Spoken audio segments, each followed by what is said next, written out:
नमस्कार साथियों, स्वागत है आप सभी का अंकित इंस्पायर्स इंडिया पर। मैं अंकित अवस्थी आप सभी के साथ में आज एक अनुभव साझा कर रहा हूं।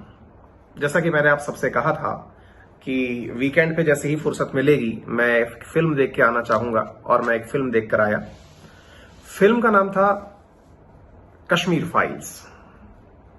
कश्मीर फाइल्स का नाम कश्मीर फाइल्स क्यों रखा, ये आपको इस शब्द से समझ में आ जाना चाहिए कि जब आपके पास किसी बात को डॉक्यूमेंटेड रखने के लिए, किसी जानकारी को अपने पास समेट के रखने के लिए, जैसे आपने सुना होगा ना, जैसे आप अपने डॉक्यूमेंट्स की फाइल बनाते हैं, आप अपनी किसी भी ऐसी चीज की, जैसे कि घर में आपके पिताजी ने, माताजी ने कुछ फाइल्स बना के रखी होंगी। विशेष रूप से जैसे मैं आपको बताऊं कि आपके घर में ना बिजली का बिल जो आ रहा है उसकी फाइल्स होंगी। आपके घर में इलेक्ट्रिसिटी के साथ साथ जैसे नल का बिल है या फिर कोई LIC का कागज है, उन सबको बना के फाइल में रखा जाता है। सोचिए कि कश्मीर से जुड़ी हुई इतनी घटनाएं हो जाएं कि उन्हें रखने के लिए आपको फाइल्स बनानी पड़े, तो कश्मीर फाइल्स निकल कर आता है। सामान्यतः फिल्म का रिव्यू करना मेरा काम नहीं है, लेकिन मैं आपके साथ में एक भारतीय नागरिक होने के नाते, एक स्वतंत्र भारत में पैदा हुए नागरिक के नाते ये कहना चाहूंगा, बिना किसी प्रो बायस के। मतलब सामान्यतः हमारे देश में एक बहुत बड़ी इस समय माहौल सा है कि अगर आप किसी भी चीज के बारे में पक्ष लेते हैं तो आपको किसी पार्टी से जोड़ दिया जाएगा, विपक्ष में लेते हैं तो अपोजिशन से जोड़ दिया जाएगा। एक बार के लिए जब आप स्वतंत्र देश में पैदा हुए हैं, जिस नैरेटिव के साथ साथ आप बड़े हुए हैं, उसके साथ में आपको एक बार कश्मीर फाइल्स जरूर देख के आनी चाहिए।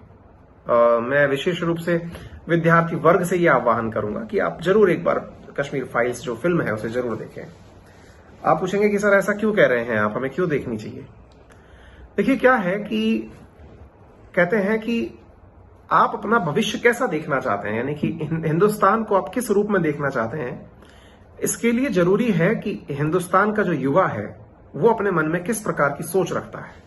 हिंदुस्तान वैसा ही है जैसा कि देश का युवा है।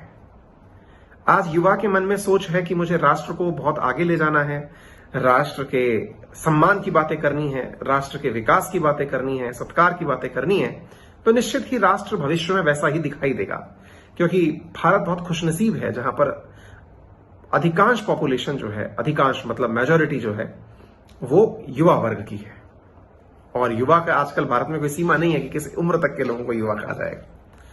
ऐसी स्थिति में जब हम पैदा हुए और हम लोगों को जिस प्रकार का इतिहास पढ़ाया गया या जिस प्रकार की लेखनी हमने देखी, उसमें हमें कश्मीर के बारे में केवल यह सुनने को मिला कि देश की आजादी के बाद कश्मीर भारत में मिलना चाहता था।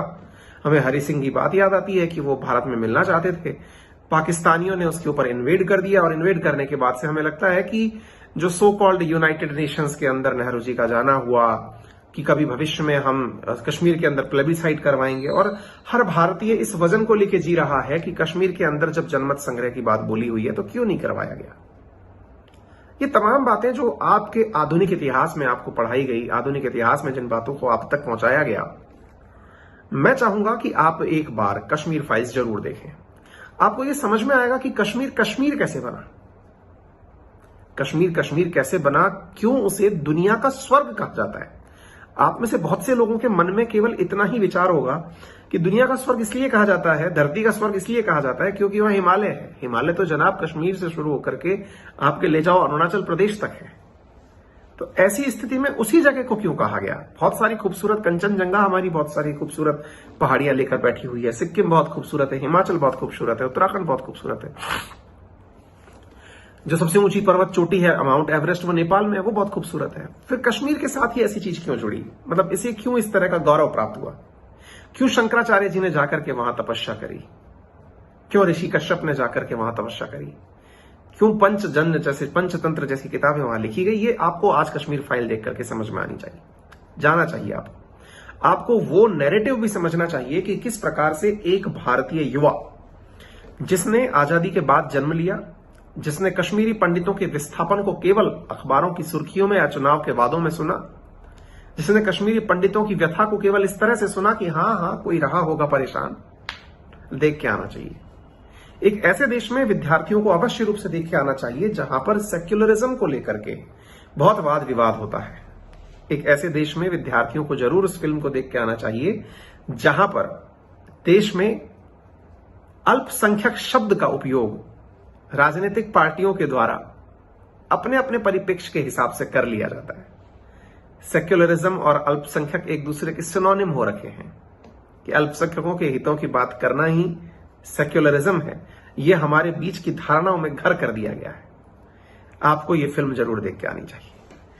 मैं केवल आप सबसे यही कहूंगा कि मेरे अनुभव केवल आपके साथ साझा कर सकता हूं, क्योंकि फिल्म के बारे में बता देना, कहते हैं कि आपने तो केवल वो रिवील ही कर दिया कि फिर फिल्म देखने हम क्यों जाएं। मैं वो काम तो नहीं करूंगा।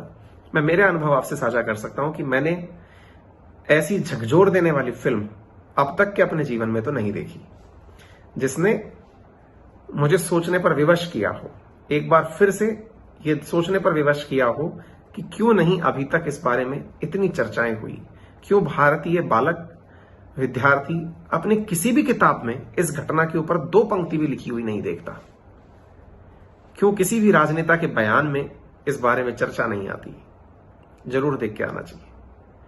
हाँ, हो सकता है कि आप में से बहुत सारे लोग नैरेटिव सेट करने की कोशिश करें, लेकिन जनाब, देश आपका है, विचार आप ही को करना चाहिए। ऐसे विभत्स कर देने वाले दृश्य की जब वो दृश्य देखता हूं, जब मैं दृश्य देखकर निकला, फिल्म देख करके निकला, तो एक बार के लिए तो ऐसा मन किया कि शायद वॉमिट आ जाएगी।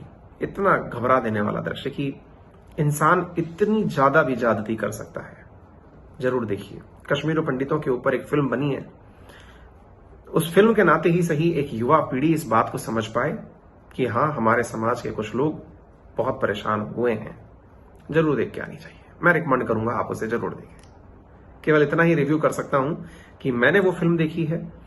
मैं मेरे परिप्रेक्ष्य में ही कह सकता हूं, देखिए, फिल्म के अंदर कुछ आर्टिस्टिक लिबर्टीज ली जाती हैं, कुछ चीजें ऐसी बताई जाती हैं जिससे कि आप फिल्म में बंध सकें। मैंने जो उनके डायरेक्टर हैं उनका इंटरव्यू देखा, मैंने लोगों के बहुत सारे वीडियोस, परसेप्शन वीडियोस देखे।